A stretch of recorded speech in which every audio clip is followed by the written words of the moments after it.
Buenas noches, soy Edson Peña Portocarrero, estudiante del primer ciclo de Derecho.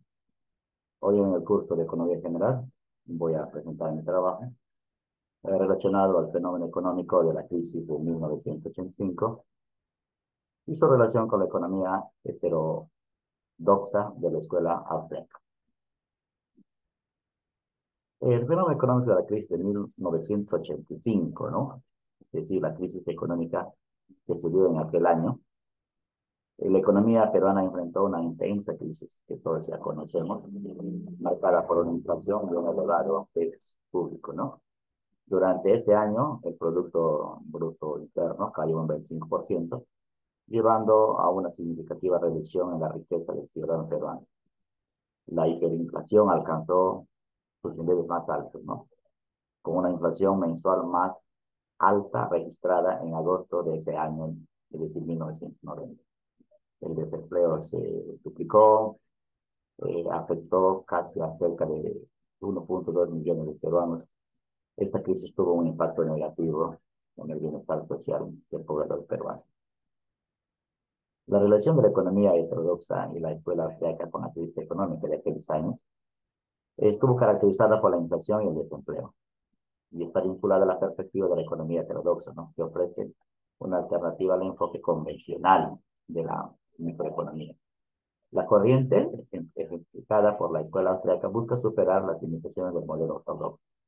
Karl Menger, destacado representante de esta escuela, fundamenta su enfoque en el individualismo, sosteniendo que los fenómenos económicos son el resultado de la conducta individual. En este contexto de la crisis en Perú en el año 1985, esta perspectiva aboga por políticas económicas liberales y no intervencionistas, argumentando que el mercado es más eficiente que el Estado en la producción y distribución de los recursos. Vamos a ir viendo el marco comparativo, ¿no? Es importante que conozcamos los conceptos de la economía relacionada a la crisis económica de 1985.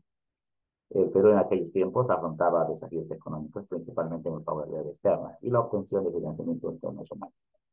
La estrategia se centró en fortalecer la balanza de pagos y reducir el déficit fiscal mediante un programa de metas. Sin embargo, esto ya todos sabemos que no funciona. Conceptos de la economía relacionada a la crisis económica de 1985. Economía de inflación. La inflación se refiere al aumento generalizado de los precios, ¿no? Que permanentemente van subiendo. Yo consigo una reducción del poder adquisitivo. Al comenzar su primer mandato, Alan García se comprometió a eliminar el control fiscal y a cumplir rigurosamente con los pagos de la deuda externa. A pesar de estas promesas, la inflación durante su primer periodo alcanzó una cifra sorprendente, que todo se ha dando lugar a un periodo de hiperinflación. Perspectiva macroeconómica de la crisis de 1985 en el Perú. La macroeconomía se analiza como la economía como un sistema unificado, ¿no? Centrándose en indicadores económicos globales. Este enfoque proporciona una comprensión general y orienta recomendaciones de la política económica, a diferencia del valor individual de la producción. El Producto Bruto Interno, es decir, el PBI, refleja un valor agregado en este sentido. La relación macroeconómica con la crisis de ese año, en los años 80, bajo el gobierno de García, la economía peruana experimentó fluctuaciones totales. Su programa heterodoxo, inicialmente exitoso en los primeros meses, enfrentó restricciones de oferta en 1980, causando aceleración inflacionaria y pérdida de reservas. Todo eso ocurrió en nuestro país.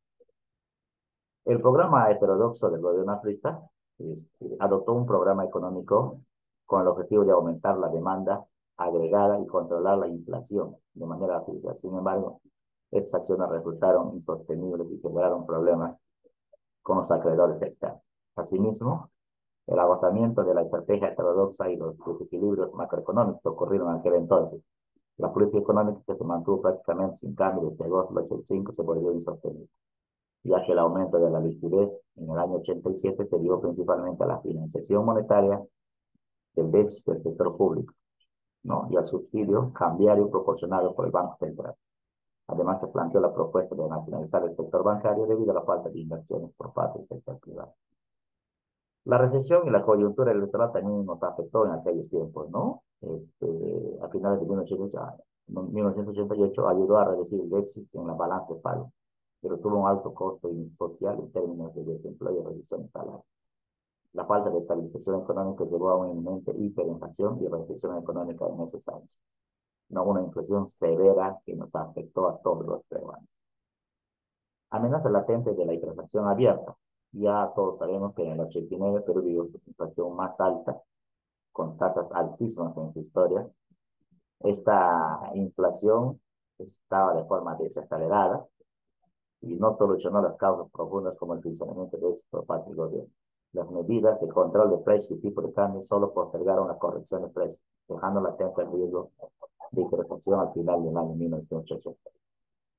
Situación macroeconómica, cierre de empresas y consenso del consumo, ¿no? En el gobierno de la García se implementó políticas económicas no convencionales, enfocadas en la rehabilitación económica y la modernización de infraestructuras, la cual tampoco funcionó, ¿no?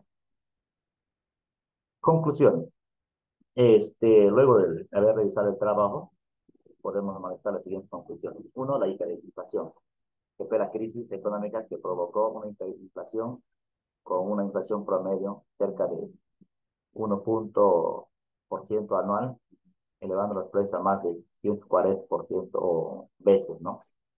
Sectores afectados, la inflación impactó principalmente en los sectores de la minería, la manufactura, aunque también afectó al comercio y los servicios.